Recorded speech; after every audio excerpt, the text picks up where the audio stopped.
ഇറാനുമായുള്ള കരാർ സാധ്യമായാലും ഇല്ലെങ്കിലും ഹോർമുസ് കടലിടുക്ക് വീണ്ടും തുറക്കാൻ അമേരിക്ക അടിയന്തരമായി ഇടപെടുമെന്ന് പ്രസിഡന്റ് ഡൊണാൾഡ് ട്രംപ് വ്യക്തമാക്കി.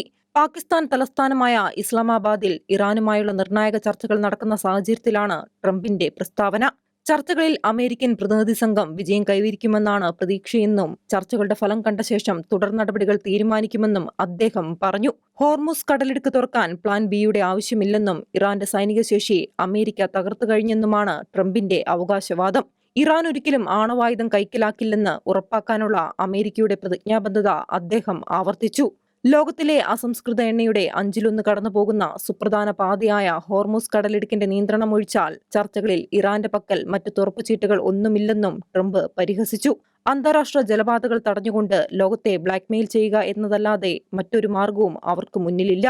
ഇറാനികൾ ചർച്ചകൾക്ക് തയ്യാറാകുന്നത് അവർക്ക് മുന്നിലുള്ള ഒരേയൊരു അതിജീവന മാർഗമാണെന്നും യുദ്ധം ചെയ്യുന്നതിനേക്കാൾ വ്യാജ വാർത്താ മാധ്യമങ്ങളെയും പബ്ലിക് റിലേഷൻസിനെയും കൈകാര്യം ചെയ്യുന്നതിലാണ് അവർക്ക് മികവെന്നും ട്രംപ് കൂട്ടിച്ചേർത്തു. അതേസമയം ചർച്ചകൾക്ക് നേതൃത്വം നൽകുന്ന വൈസ് പ്രസിഡന്റ് JD വാൻസിനും സംഘത്തിനും ട്രംപ് ആശംസകൾ നേർന്നു. വാൻസിന് വലിയൊരു ദൗത്യമാണ് ഉള്ളതെന്നും അവിടെ എന്താണ് സംഭവിക്കുന്നതെന്ന് താൻ വിലയിരുത്തുമെന്നും ട്രംപ് പറഞ്ഞു. ചർച്ചകൾ പരാജയപ്പെട്ടാൽ വളരെ വേഗത്തിൽ നടപടിയെടുക്കുമെന്നും ട്രംപ് വ്യക്തമാക്കി. ഇന്റർനാഷണൽ ഡെസ്ക് ഷെക്കേന ന്യൂസ്.